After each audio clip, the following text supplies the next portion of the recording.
Mum has Parkinson's disease. She's had it for 14 years.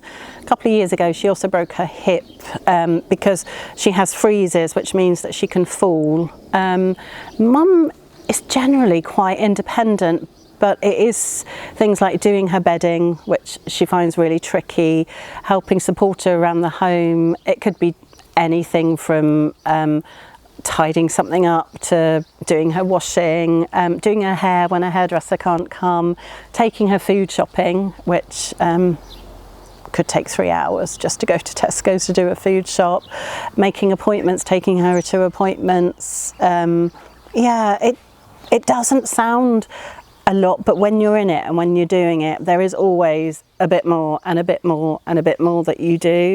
It's been incredibly difficult when I was working full-time for lots of reasons, because physically I couldn't talk to anybody, make appointments, take Mum to appointments, so I did cut my hours down, but it would depend on my working day again, because lots of places will shut at 5 o'clock, and if I was working until 5, you couldn't speak to anybody, I couldn't take Mum for appointments.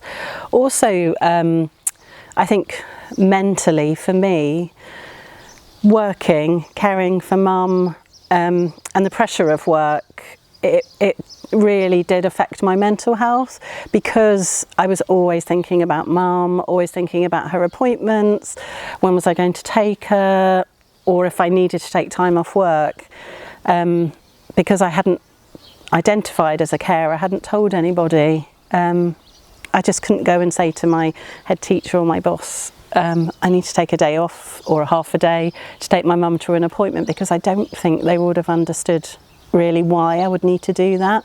So my job now is very different, because when I went for the interview, I identified myself as a carer. I'd spoken to Caring Together, I'd got a carer's card, which from my point of view made me feel that I was a carer.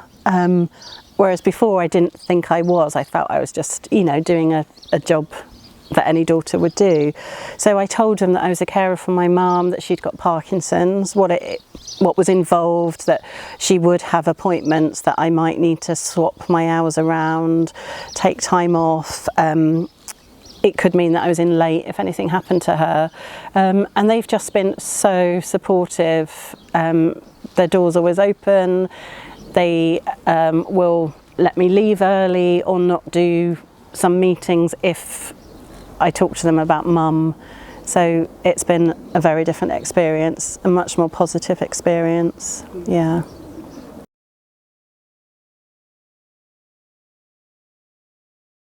It would be having somewhere where Mum could go, so that there's one day a week at least where she could go out and meet other people but get picked up. So again, the responsibility isn't me physically taking Mum somewhere and then going back to pick her up.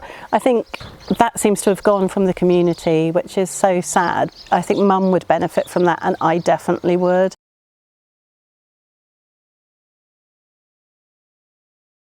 Which I think, although it is unpaid, you can get 5 days off unpaid. I think it would make a huge difference just being able to say to your employer, I really need this time off to take my mum somewhere, without me using my annual leave.